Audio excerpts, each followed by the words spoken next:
Alhamdulillahi wa kafa. Assalatu wassalamu ala nabil mustafa wa ala alihi wa ashabihi wa man ihtada amma ba'd. Fa ya ayyuhal ikhwa a'azakumullahu jami'an. Bapak-bapak, ibu-ibu, saudara saudariku yang dimuliakan Allah Subhanahu wa taala, dan juga tak pernah lupa saya sampaikan salam cinta untuk anak-anak kita, teman-teman cilik, adik-adik kecil yang meramaikan majelis subuh, dan kita doakan tak pernah bosan anak-anak kita ini kelak mereka akan menjadi pemimpin yang hebat di masa depan, menjadi pemimpin bagi orang-orang yang bertakwa insyaallah. Ma'asyiral muslimin rahimakumullah. Alhamdulillah pagi hari ini diperkenankan saya untuk bisa kembali hadir. Kita bersilaturahim, kita niatkan semua karena Allah, dan yang terutama kita kembali belajar bersama di sini, meneladani teladan para ayah-ayah hebat di dalam Al-Quran. Sebelumnya saya mohon maaf ya atas keterlambatannya, karena memang semalam baru pulang sekitar sampai rumah jam 11 ya, jadi saya sudah pasang alarm sebenarnya, tapi ya qadarullah, ternyata Allah izinkan saya lebih panjang istirahat. Jadi baru jam 4 kurang baru bangun. Jadi saya subuh dulu di sekitaran rumah, baru bisa sampai kemari. Dan tadi sudah disampaikan ya, alhamdulillah ada pengganti yang masya Allah tadi juga kita mendapatkan ya ilmu baru bagaimana anak menjadi prestasi sejatinya bagi kita sebagai orang tua. Dan ternyata memang betul bahwa derajat orang tua di akhirat disebutkan dipengaruhi juga dari orang tua, dari doa anak-anaknya. Dan ini sesuatu yang mudah-mudahan bisa kita peroleh. Mengenai profil orang tua hebat di dalam Al-Quran atau ayat hebat dalam Al-Quran, kita akan memulai dari surat Ali Imran ayat 33. Allah telah menyebutkan tokoh orang hebat atau orang tua hebat dalam Al-Quran. Inna Allah astafa Adam wa Nuha wa ala Ibrahim wa ala Imran ala alamin. Sesungguhnya Allah telah memilih yang pertama Adam, yang kedua Nuh, yang ketiga keluarga Ibrahim, yang keempat keluarga Imran atas segala umat.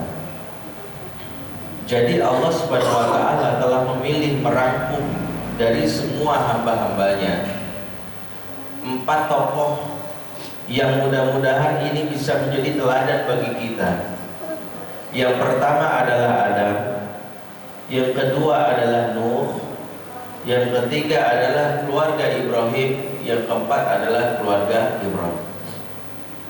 Yang menarik adalah terminologi bahasa dari Allah Subhanahu wa taala. Khusus untuk Adam dan Nuh tidak mendapatkan penyematan ala Adam wa ala Nuh. Ternyata Allah hanya sematkan Adam wa Nuh. Khusus Ibrahim dan Imran saja yang mendapatkan penyematan ala Ibrahim wa ala Imran. Ya. Di mana di ala Ibrahim ini maka termasuklah baginda Rasulullah Sallallahu Alaihi Wasallam. Jadi kalau ada yang bertanya mengapa Rasulullah tidak masuk kepada beliau dan sebaik-baiknya manusia, beliau masuk dalam cakupan ala Ibrahim karena beliau berketurunan dari Nabiullah Ibrahim dan di garis keturunan Nabiullah Ismail. Kenapa hanya keluarga Ibrahim dan keluarga Imran saja yang disemati sebagai keluarga terbaik? Para ulama menyebutkan sebab ada syarat untuk disematkan seseorang sebagai keluarga terbaik, yaitu 3. Dan kalau kita mendapatkan 3 syarat ini, insya Allah kita menjadi pribadi yang baik, ya, menjadi keluarga terbaik. Yang pertama adalah syaratnya adalah memiliki pasangan yang baik, memiliki pasangan yang baik. Adam pasangannya yaitu Sayyidati Hawa, yang kita sebut dengan Siti Hawa, dari kata Sayyidati. Sayyidati artinya ya, Sayyidah. Sayyid itu orang yang dimuliakan, pemimpin. Ya, Sayyidah itu untuk perempuan. Ya, Sayyidati Hawa kita nyebutnya, karena orang Indonesia maunya cepat ya, Siti kan gitu. Ya, Siti Hawa, Sayyidati Hawa. Tentu wanita yang baik. Dari sisi syarat pertama ada memenuhi kualitas, memenuhi syarat. Ini syarat pertama. Syarat yang dan Nuh ya ada memenuhi syarat ini. Sementara Nuh syarat pertama ini gagal. Kenapa? Karena istrinya wanita kufur, wanita kafir. Makanya digelar dalam Al-Quran sebagai Imra'ati Nuh. Dan ketika Al-Quran menyebut penyematan kepada pasangan dan gelar Imra'ah, maka sejatinya pasangan ini tidak ideal. Ya, salah satunya disebabkan kekafiran dari salah satu pasangannya atau kedua-duanya. Makanya kalau ada gelar Imra'ah, itu artinya tidak ideal. Imra'ati Nuh, Imra'ati Lut, atau bahkan Asiyah Imra'ati Fir'aun. Jadi kenapa Imra'ah itu artinya nggak sekufu, nggak ideal. Nuh pasangan disebut Imra'ah. Kalau dua-duanya kafir, Imra'ah juga. Abu Lahab, ya, saya sela naron zata lahab wa imra'atuhu, sama Imra'ah. Imra'ah itu artinya pasangan tidak ideal. Sementara Rasulullah SAW disebut kul li azwajikum, azwaj, zauja, az-zauj itu artinya adalah pasangan yang ideal. Nuh di syarat pertama ini gagal, jadi pasangannya tidak baik. Ibrahim di syarat pertama ini tentu memenuhi karena istrinya baik. Istrinya disebutkan dalam kitab Al-Qasas Al-Anbiya ada 4. Ya, selama ini kita kenal 2. Yang pertama adalah Sarah, ya, wanita yang pertama kali beriman, ya, setelah Ibrahim, ya, keluar dari Babilonia, kemudian menikahi Sarah di mana? Di Palestina. Dan kecantikan Sarah ini luar biasa, sampai-sampai ketika dibawa ke Mesir, raja itu terpesona sekali, sampai akhirnya ingin menggaulinya, memperkosanya. Namun Allah menyelamatkannya sehingga kakulah badan raja tersebut. Maka dia mohon kepada Sarah, tolong dibebaskan, minta kepada Tuhanmu. Maka dia berdoa, badannya akhirnya kembali sugar kembali normal kembali. Namun karena Sarah saking cakepnya, langsung ya gairahnya muncul lagi, diperkosa lagi. Ya, kaku lagi, nggak bisa. Ya, 2 kali lakukan itu, aku lagi dia minta tolong lagi, doakan lagi, normal lagi.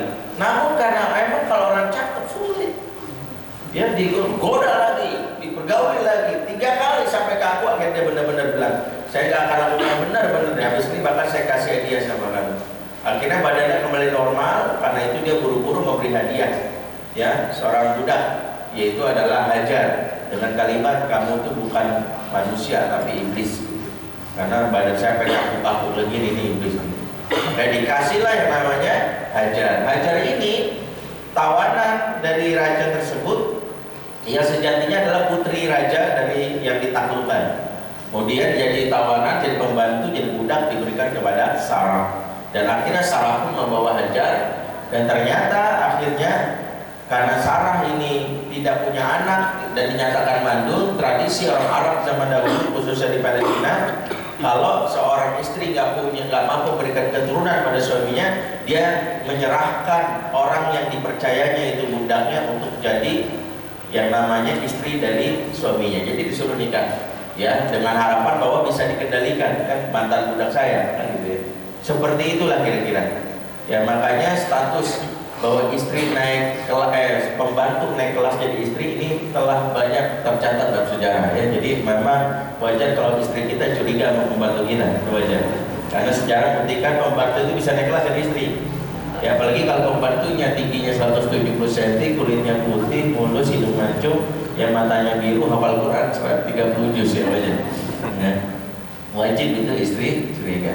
Itu Sarah. Kemudian Hajar.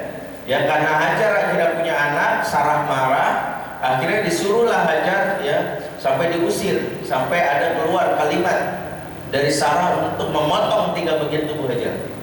Ya, saking ya wanita memang begitu akibat dari cemburunya. Saya akan potong 3 bagian dari tubuhnya Hajar, dan kalimat Sarah ini diabadikan yang menjadi syariat baru bagi kaum wanita, yaitu memotong bagian tubuhnya, yaitu dengan menindik kupingnya 2 dan melakukan khitan di ujung baluannya, itu sedikit saja.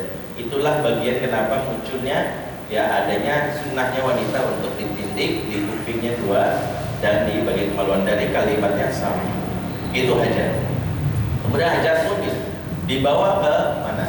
Itu wanita mukminah sebenarnya. Ya, ternyata wanita mukminah bukan berarti nggak cemburuan. Jadi wajar punya istri katanya soleh, tapi kok marah, ya wajar. Ya semua wanita begitu. Dan setelah menikah dengan Hajar, Ibrahim menikah lagi dengan Qanturah, wanita mukminah juga dari negeri Madian, dan kemudian menikah lagi dengan seorang wanita dari negeri Yaman, yaitu adalah Hajjun binti Amin. Hajjun binti Amin itu salah satu istri dari Ibrahim. Jadi Ibrahim memiliki 4 istri wanita mukminah, syarat pertama. Sementara Imran memiliki 1 istri wanita mukminah, yaitu namanya Hanna binti Fakut.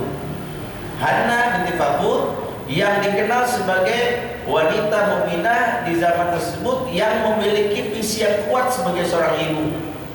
Ya sudah lama tidak punya anak, sekalinya hamil dia langsung bertekad, berazam, dan azam tekadnya ini dituangkan dalam sebuah ayat dalam Al-Quran, surat Al-Imran ayat 35. Beliau katakan, inni nadartu laka ma fi batni muharrara fataqabbal minni. Sesungguhnya aku bernazar atas apa yang dalam perutku, semoga anakku menjadi muharrara. Muharrara itu sebagian ulama mengartikannya hamba yang taat. Namun ada juga mengartikan muharrara dengan kata harra atau hurri yang maknanya adalah juru selamat. Juru selamat. Dia pengen anaknya jadi selamat, juru selamat. Juru selamat itu kalau bahasa kita itu nabi. Jadi kalau ada yang menyebut juru selamat Tuhan itu salah, juru selamat itu nabi karena membawa keselamatan. Ya, membawa Islam, itu adalah nabi. Ternyata yang namanya Hana pengen anaknya itu jadi nabi. Dia tuh punya tekad, ini luar biasa. Ya. Jadi ibu-ibu jangan sampai punya anak nanti ya Allah mudah-mudahan jadi personil JKT48. Allah mudah-mudahan bisa ikut kontes ya Miss World, bukan. Ya.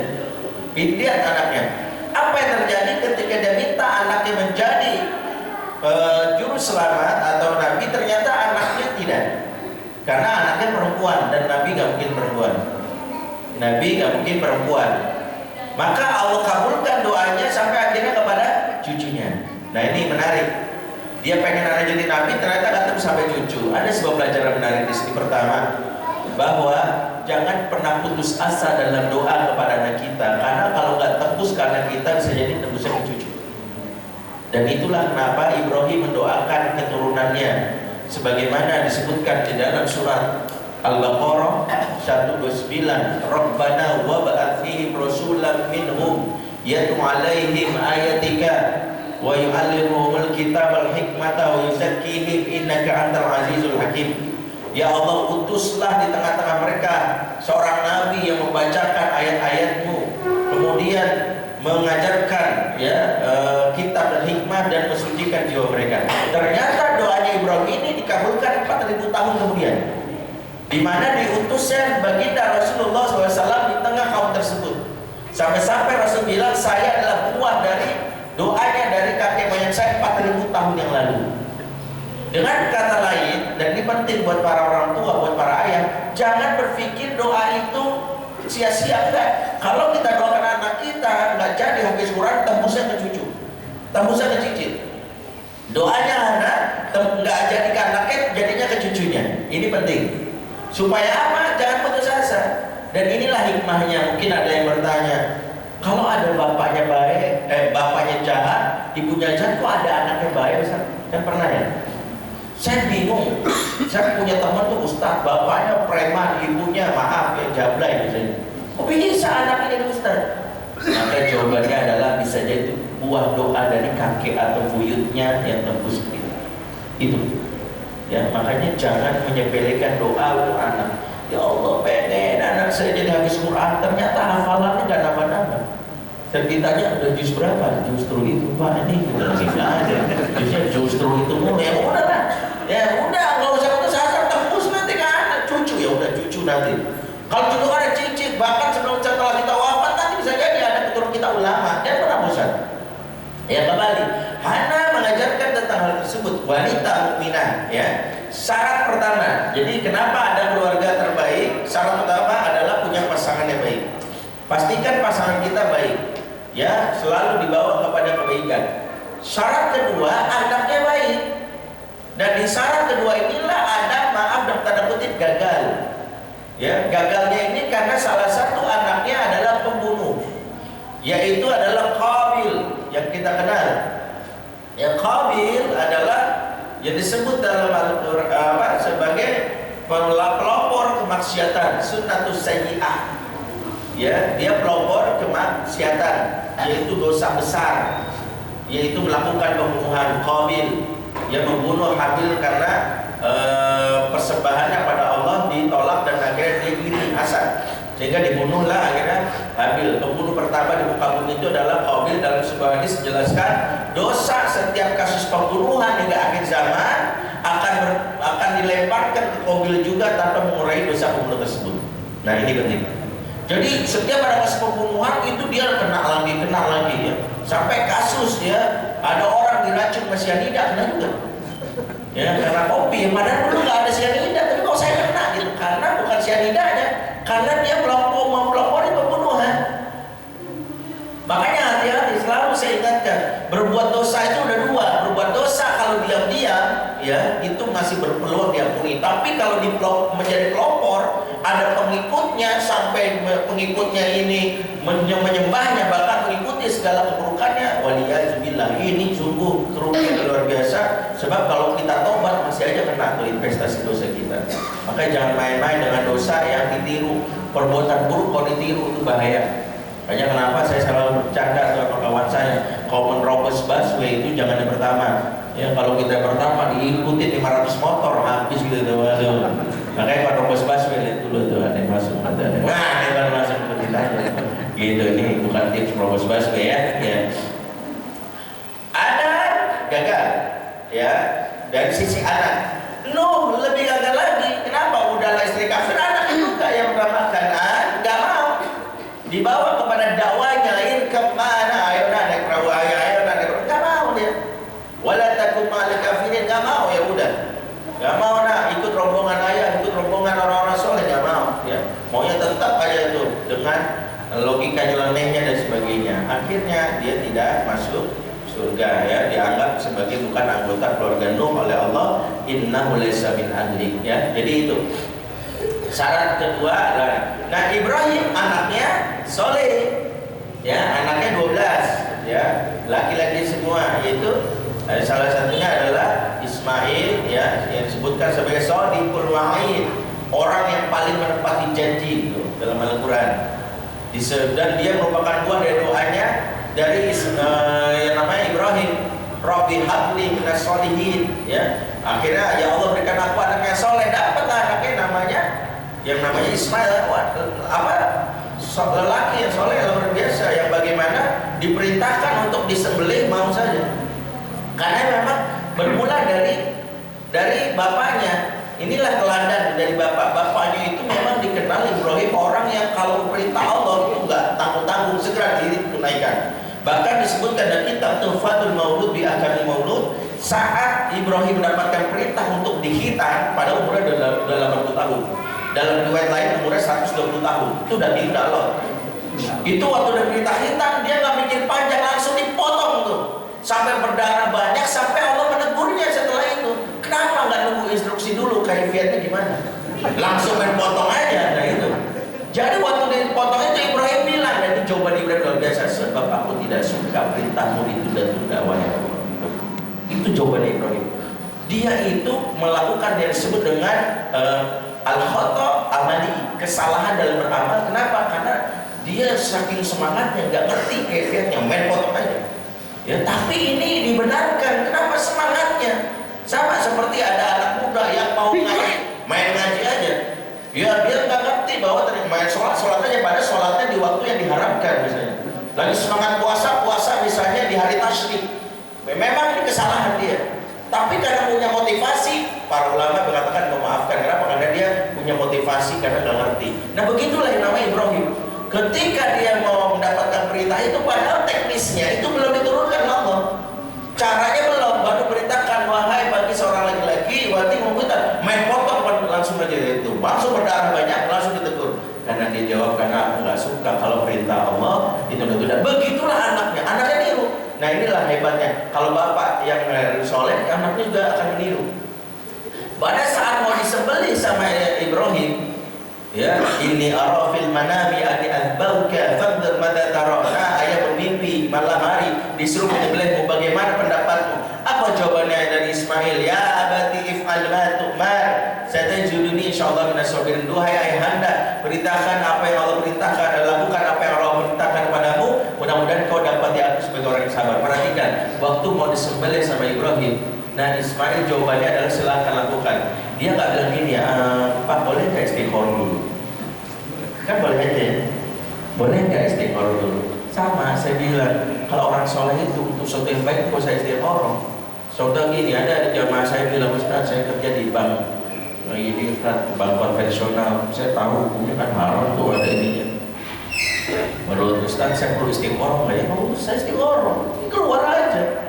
Ya itu nggak ada istighfar, udah jelas-jelas haram kok istighfar. Sama suruh milih nih babi ini ikan asin, pilih mana? Saya istighfar dulu boleh nggak Ustaz? Kayak babi lebih enak soalnya gitu. Ya saya ikan terasin ada apa yang gitu? Misalnya begitu ya enggak lah. Itu saya istighfar. Yang ada mohon doa untuk dikuatkan, karena jelas kita itu sebenarnya nggak usah istighfar itu sesuatu antara yang maaf pemimpin muslim pemimpin kafir nggak usah istighfarahin. Udah nggak pas banget di istiqoroh. Kita dulu gitu istiqoroh ini satu muslim kafir, salah banget. Kalau muslim ini dari partai ini baru istiqoroh, bener. Ya ini yang selama ini salah kita dari situ. Baik. Syarat anaknya baik. Nah, Imron anaknya syaratnya baik. Ini saya bahas tentang kenapa disebut keluarga terbaik dulu sebelum ayat terbaik. Ya waktunya kalau nggak cukup ya mudah-mudahan waktu. Imron anaknya baik. Nah kan syarat kedua anak baik. Imron anaknya wanita terbaik. Ya perhatikan. Wanita terbaik versi Allah Rasulnya ada 4. Ya dalam sebuah hadis dari Tirmizi jelaskan khairun nisa'il jannati arba, wanita terbaik. Ya versi Allah Rasulnya, bukan versi on the spot. Ya versi on the spot saya nggak tahu. Apalagi versi apa Yayasan Miss Universe beda lagi. Versi wanita yang majalah wanita Indonesia, majalah Femina beda lagi. Ini versi Allah dan Rasulnya. Mama buat istri kita, anak wanita kita, ibu-ibu yang dengerin, ini versi wanita terbaik ini harus kita jadikan teladan, dihafal supaya kita termotivasi. Saya pengen kayak wanita terbaik versi Allah Rasulnya. Jangan termotivasi saya pengen banget kayak Margaret Thatcher. Nggak ada itu di dalam kitab hadis Al-Quran sebagai wanita terbaik versi Allah, nggak ada. Saya pengen banget kayak Hillary Clinton, ya saya pengen kayak ini, nggak ada. Allah Rasulnya sudah terangkan siapa? Pertama Maryam, yang kedua Khadijah, yang ketiga adalah Fatimah, yang keempat adalah Asia. 4 wanita terbaik. Nah 4 wanita terbaik ini boleh dibilang Miss Akhirat, finalisnya. Dari finalis Miss Akhirat ini siapa juaranya? Juaranya itu Maryam. Allah sebutkan di surat Al-Imran ayat 42. Ya, jadi juara Maryam, sisanya runner up. Runner up 1, runner 2, runner 3. Siapa? Kenapa Maryam mau disebutkan di surat Al-Imran 42? Innallaha astafaki wa taharaki wastafaki ala nisa'il alamin.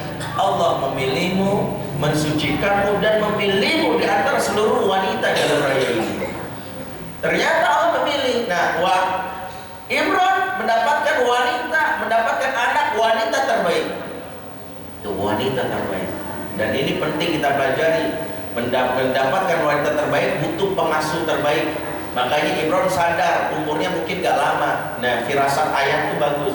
Karena Imron ingin dapat pengasuh terbaik, maka dia pengen menunjuk pengasuhnya. Siapa pengasuhnya? Akhirnya dari pemuka agama di masa tersebut dibikin audisi. Tahu audisinya? Jadi seluruh pemuka agama, salah satunya ada Nabiullah Zakaria alaihissalam, mereka disuruh untuk menulis suhuf. Kemudian dari pulpen yang ditulis itu dilemparkan ke sungai yang deras. Kalau pulpennya tenggelam, gagal audisi. Tapi kalau pulpennya muncul, bahkan ini menunjukkan dia layak ikut audisi berikutnya. Maka semua pemuka agama, ini syarat dasarnya pemuka agama semua. Jadi bukan sekedar yang mau ngasuh Maryam siapa, enggak. Syaratnya harus orang soleh. Tapi di antara orang soleh dites siapa yang layak jadi ngasuh anak wanita saya. Ditulis, kemudian dilempar. Dari semua pengasuh ternyata pulpennya tenggelam semua karena sungai deras. Enggak. Kecuali pulpennya Nabi Zakaria, pulpennya dilemparin muncul bahkan melawan arus.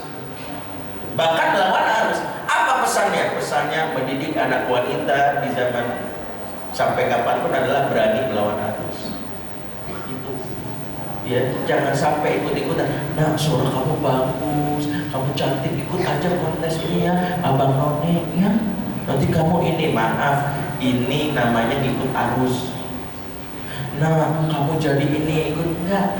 Lihat Maryam, coba lihat. Kalau buka lemarinya dia nggak ada piala. Apa gelarnya dia? Enggak. Ya, Maryam disebut wanita terbaik itu karena dua. Yang pertama karena dia jaga kesucian, nggak pernah dipegang nama banyak, nggak pernah satu pun dipegang laki-laki. Makanya waktu dia hamil, apa kata dia? Anna yakunu li walad walam yamsasni bashar. Kok bisa aku punya anak padahal nggak pernah dipegang satu cowok manapun. Bayangin kalau anak kita malu nggak mau salaman sama lawan jenisnya, itu dari sisi pemahaman biarkan. Gak apa-apa, mau sekamu dulu mau sama cowok dan intak mereka enak sirga. Wanita tidak mengubah kecantikannya, apalagi sampai pasang foto narsisnya di Instagram ya, dengan berbagai macam pose. Yang kedua, dia mencetak orang lelaki hebat di zamannya. Ya, apa yang akan ada mendidik anaknya jadi seorang nabi itu Nabi Isa. Perhatikan syarat kedua, masih dari keluarga terbaik. Syarat pertama adalah anak, pasangan. Syarat kedua adalah anak.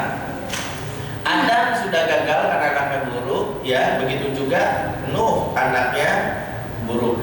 Hanya tersisa Ibrahim dan Imron. Dua syarat ini cukup? Belum. Kalau dua syarat ini doang, maka gampang banget kita mungkin dapat, oh pasangan saya baik, anak saya baik. Maka ada syarat ketiga untuk dapat keluarga terbaik, yaitu adalah memiliki cucu yang baik. Siapa cucunya dari Ibrahim? Yakub. Yakub ini cucu yang dikenal nanti dengan keturunannya Bani Israel. Yakub itu nama aslinya Israel. Israel itu dari bahasa Ibrani. Isra itu artinya adalah hamba. Il itu bahasa Ibrani artinya Allah. Maka Israel itu artinya hamba Allah. Kalau bahasa Arabnya Abdullah. Jadi Israel itu artinya Abdullah. Makanya para ulama itu memberikan peringatan, kalau mencela Israel itu jangan menyebut Israel, cukup Yahudi. Karena Israel itu artinya hamba Allah. Di dalam Al-Quran yang dilaknat itu Yahudi.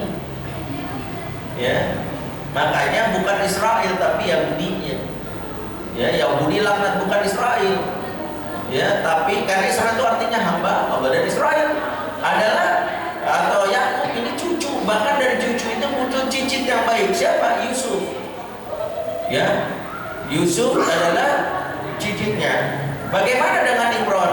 Imron punya cucu baik siapa? Yaitu Nabiullah Isa alaihissalam.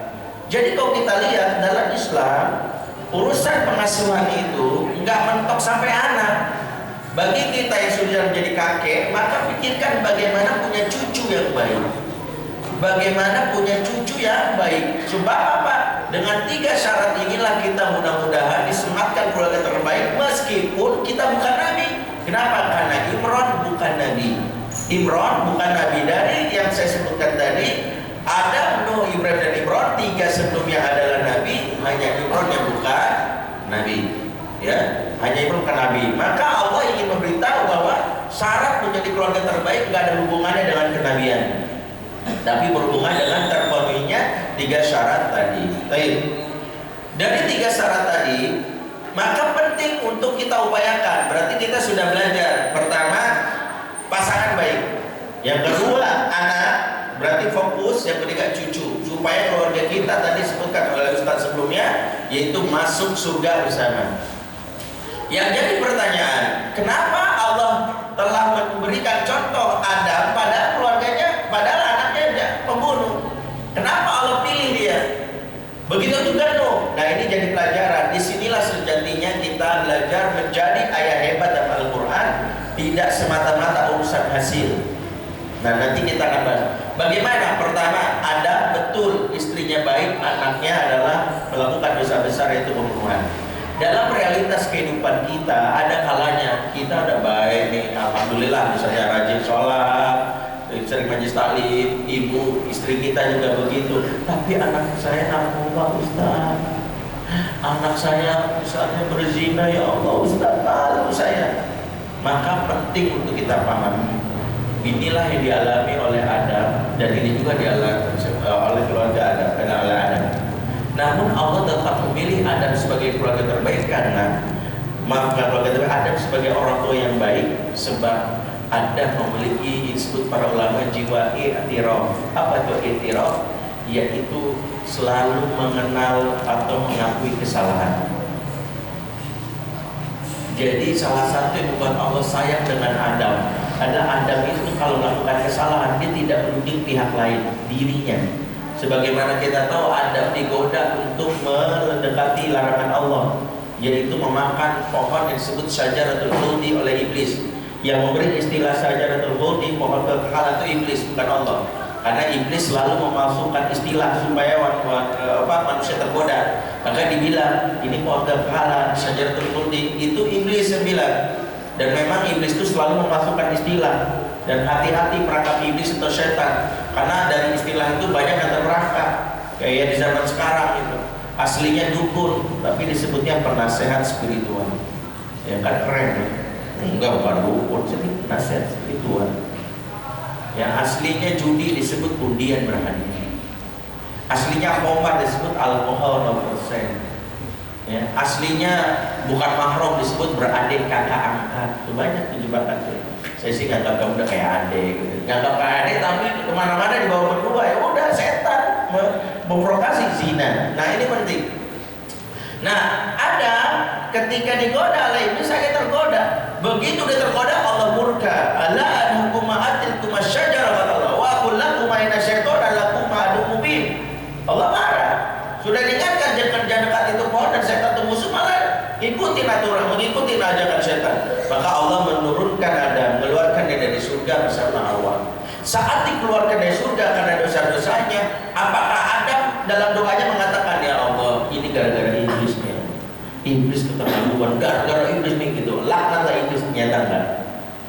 Adam melakukan iktiraf, dan itulah ciri seorang mukmin. Apa yang disebutkan dalam Al-Quran doanya, Rabbana zolamna anfusana wa illam taghfir lana wa tarhamna lanakunanna minal khasirin. Ya Rabb, sesungguhnya kami telah menzalimi diri kami, ya, seumpama engkau tak mengampuni kami, kami jadi orang yang merugi. Itu doanya sampai Allah akhirnya mempertemukan kembali dengan Hawa setelah puluhan tahun terpisahkan karena dosa-dosanya. Maka pelajarannya adalah kalau anak kita melakukan maksiat sementara kita udah merasa mendidik dengan baik, jangan salahin pihak luar.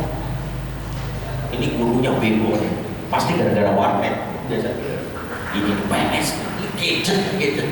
Kita lupa bahwa yang terbaik belajar dari Adam. Pengen jadi ayah yang hebat, maka ayah hebat kalau belajar dari Adam selalu introspeksi. Rabbana zolamna. Akuin ya, mungkin kenapa anak saya candu gadget, karena nggak pernah saya ajak main. Kenapa? Karena menurut penelitian anak yang candu gadget karena kebutuhan mainnya tidak dipenuhi oleh bapak ibunya. Bapak ibunya lebih senang jadi timer, ngingetin jadwal. Nanti jam 8 baca bahasa Arab, jam 9 baru hafalan, jam 10 ini timer. Padahal butuh juga ortu entertainer, ngajak main. Rasulullah, manusia paling sibuk dunia ini siapa sih? Ya Rasulullah. Tapi meskipun sibuk, bermain itu dilakukan sama anak kecil. Dalam hadis riwayat Ahmad jelaskan, dikumpulkanlah Bani Abbas, ada Al-Harith, ada jelaskan Katsir, dan juga Abdullah dikumpulin. Sama Rasulullah diajak main. Siapa bisa megang pundak saya, kata Rasulullah, dapat hadiah ini dan ini. Rasul lari, dikejar sama 3 bocah ini. Pak, karena Rasul dapat. Maka Rasul memberi hadiah. Main. Dan Rasul kalau main sama anak kecil bukan untuk menang. Rasul main itu untuk kebersamaan. Ya kalau kita main sama anak-anak pada dalam mereka menang. Siapa bisa ngejar bapak dapat hadiah sepeda, bapaknya kabur kayak mantan copet. Khawatir kasih sepeda kan? Anaknya malas gitu. Nanti bapak-bapak penting nih kalau main sama bocah bukan untuk menang. Kadang-kadang bapaknya prinsipnya kayak balas dendam gitu. Karena tahu campur tingkat RT kan kalah mulu ya. Ngomong sama bocah kalahin sekalian gitu. Badminton tingkat RT kan kalah mulu jadi pecundang. Ngomong sama anak smash gitu. Anak kamu kalau itu balasan bapak. Please kalau main sama anak belajar Rasulullah. Yang penting kebersamaan. Larinya dikelanin. Ya bapak kena. Ya Allah. Jangan rasa malu, mantan atlet kok bisa dikejar. Bukan begitu. Karena Rasulullah belajar tentang prinsip kebersamaan. Ya. Nah ini kita lihat kenapa anak kita candu gadget. Oh ya Allah. Perhatikan, penelitian mengatakan anak candu gadget itu penyebab pertama karena tidak terfasilitasi hiburan di dalam rumah. Selain dari gadget, bapaknya nggak pernah ngajak mancing kan? Ya, jalan namanya. Itu pertama. Yang kedua karena hidupnya gak punya rundown. Anak-anak itu gak punya rundown itu urutan. Makanya kenapa dalam Al-Quran surat Al-Ashr ayat 18, ya ayyuhalladzina amanu taqullaha wal tanzur nafsum ma qaddamat lighad. Hai orang beriman, bertakwa kepada Allah dan perhatikan besok kamu mau ngapain.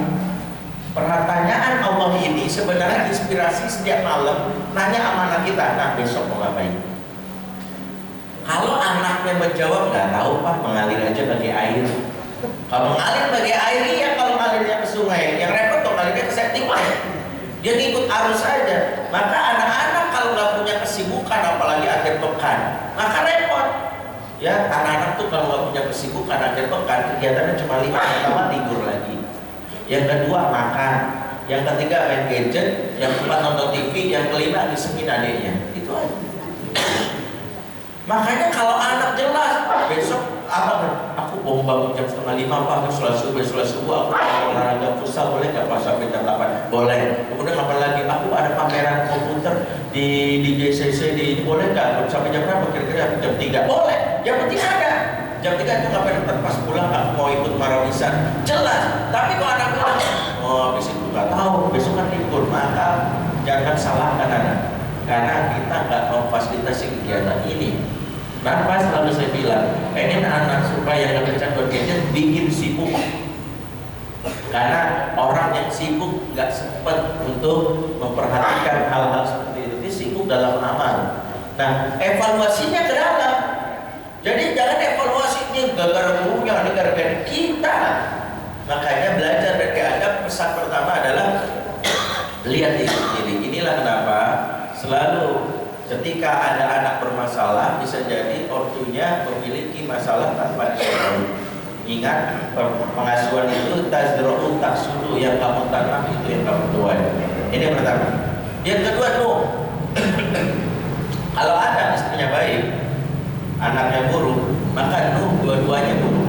Istrinya buruk, anaknya juga buruk. Mengapa Allah berikan? Kenapa Allah beri bahkan pilih sebagai salah satu orang terbaik, ayah terbaik? Jawabannya karena Nuh tidak pernah putus asa mengajak anaknya dalam kebaikan. Karena Nuh tahu urusan hidayah milik Allah. Dia tidak berpikir sampai umur sekian, adalah kalau umur sekian gak mau diajak juga biarin aja. Nah, ini ayah yang putus asa, inilah bukan ayah kita. Kenapa? Karena sebagian kita merasa bahwa hidayah itu dari tangan kita. Pasti kalau bapaknya psikolog, ahli parenting anak baik. Enggak juga. Enggak, benar. Demi Allah, saya pun enggak bahkan diklaim anak saya pasti baik. Saya ingin bilang bahwa saya berusaha sebagaimana Nuh. Makanya Nuh itu disebutkan dalam Al-Quran, inni da'utu qaumi lailan wa nahara falam Bukan bertambah banyak, pada kabur malah. Anaknya masuk gak mau, istrinya gak mau juga. Apakah no, Anda gagal kata Allah? Tidak. Allah katakan sebagai Rasul ulul azmi, kenapa? Enggak pernah henti. Anaknya diajak terus, irkab mana, wala takumal kafirin. Ayo nak masuk ke kelompok ayah, ayo nak masuk perahu ayah. Jangan kamu ikutin orang-orang kafir. Anaknya gak mau, mati juga ini anaknya. Apakah lu dianggap gagal? Tidak. Lu dianggap sukses karena urusan dia oleh Allah. Dia gak putus asa karena dia mengajak terus. Kalau orang cuma ngajak sekali dua kali, udah biarin aja, mati-mati dan kafir. Enggak begitu. Terus, karena batas dari pengasuhan itu adalah hatta yaqal yaqin, sampai datang kematian. Sampai datang kematian. Maka jangan berpikir, Ustaz, telat Ustaz, anak saya udah umur 20 tahun, udah susah kayaknya. Dia bilang udah terlambat, Ustaz. Enggak ada istilah terlambat dalam pengasuhan. Terlambat itu hanya untuk datang bulan dan gajian. Jadi selama masih ada nyawa, ajak terus. Tinggal masalahnya cari strateginya. Maka orang tua yang hilang derajat kebaikannya, kalau yang baru anak diuji dengan badannya, dia udah putus asa, udah gak mungkin. Siapa bilang? Karena kita nggak tahu hidayah itu dari Allah. Makanya jadilah orang tua ulul azmi. Sebagaimana Nabi Nuh menjadi Rasulul Azmi, bukan karena hasilnya, tapi karena prosesnya. Karena penghitung hasil ya Allah, cuma 40 jamaahnya. 960 tahun berdakwah cuma 40 orang. Ini kan kalau secara hasil nggak ini banget, tapi prosesnya luar biasa. Tiap malam, tiap siang dia aja terus. Kalau hitung-hitungan hasilnya nggak berhasil, tapi bukan hasil dari situ, prosesnya. Makanya pentingnya gini, mengasuh anak tuh ya beda sama MLM. Kalau MLM udah berpuan-puan capek ya, sampai keluar ludah beberapa liter gitu. Kemudian dia keluarin modal, ayo dong ikut presentasinya ya, saya modalin deh yang transportasinya, ikut rombongan, datang ke gedung presentasi, ditanya mau jadi downline saya enggak, rugi banget tuh, rugi kalau MLM. Kalau dakwah ngasuh anak nggak begitu, enggak. Kita berkali-kali ngingetin ayah nggak mau ya, tuh cari cara gimana caranya, tanya lagi pakar praktik teknisnya gimana, nggak juga, anak tetap kafiran mati. Dan keadaan itu bapaknya insya Allah dan ibunya tetap menjadi orang tua yang dianggap sebagai yang hebat. Kenapa? Karena hidayah dari Allah. Jadi jangan merasa putus asa karena batasnya kematian kita atau kematian anak kita. Inilah salah satunya kenapa pelajaran dari Nabi Nuh ya. Ini singkatnya begitu. Sementara Ibrahim dan Imran pelajarannya banyak sekali, karena Ibrahim dan Imran mewakili keluarga terbaik. Maka kita belajar bagaimana mendidik anak. Yang pertama, Ibrahim ini keluarga Nabi, Imran bukan Nabi, beda kan? Makanya bagi yang bukan ya dalam artian kita masih bisa berorong jadi ayah yang hebat meskipun bukan Nabi. Yang kedua, Ibrahim istrinya banyak, ya 4 tadi. Ya, poligami jangan langsung dicurigai, pasti berantakan. Orang poligami kita sebut pasti berantakan, belum tentu juga. Kalau ada ilmunya insya Allah.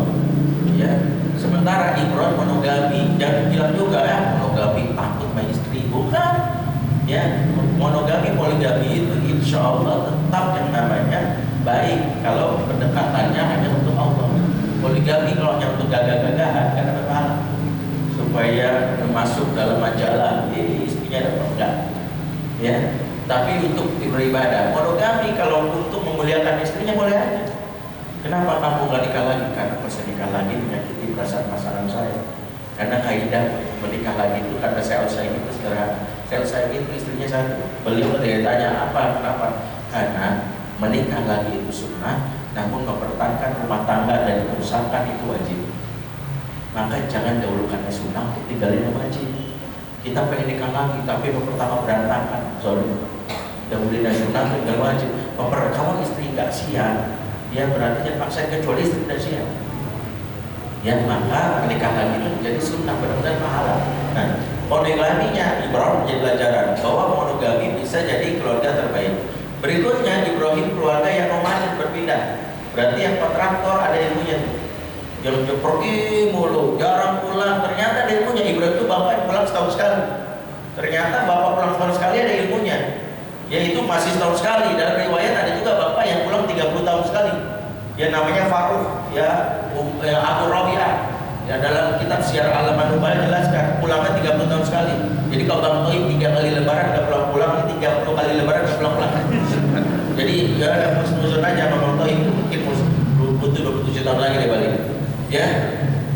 Sementara Imron itu keluarganya itu permanent residence, seumur tinggal di mana? Ya itu di mana, di Baitul Muqaddas. Ya, itu yang keempat. Ibrahim itu adalah pasangannya lengkap. Ya, dia sama istrinya masih hidup. Nah, sementara Imron, ya, keluarganya single parent. Imron itu wafat. Istrinya yang namanya Hana itu mengasuh anak seorang diri. Berarti kalau bapak meninggal yatim, ternyata dalam Islam dibahas. Dalam Islam dibahas bagaimana mendidik anak yatim. Ya, didik anak tanpa seorang ayah. Ada dalam Islam. Yang kelima adalah Ibrahim itu anaknya banyak. Ya 12. Imron anaknya tunggal, yaitu Maryam. Ya, anaknya satu. Berarti mendidik anak banyak ada ilmunya, mendidik anak tunggal ada ilmunya. Yang keenam Ibrahim anaknya laki-laki semua. Berarti didik anak laki-laki ada ilmunya. Sementara Imron anaknya perempuan. Berarti kalau didik anak perempuan belajar dari Imron, didik anak laki-laki belajar dari Ibrahim. Ya, itu sekilas saja bagaimana kita memahami tentang pendidikan anak di dalam Al-Quran. Belajar dari surat Ali Imran ayat 33. Wallahu a'lam. Waktu membatasi kita, silakan jika ada pertanyaan. Aqulu qouli hadza wa astaghfirullah li wa lakum. Wassalamualaikum warahmatullahi wabarakatuh.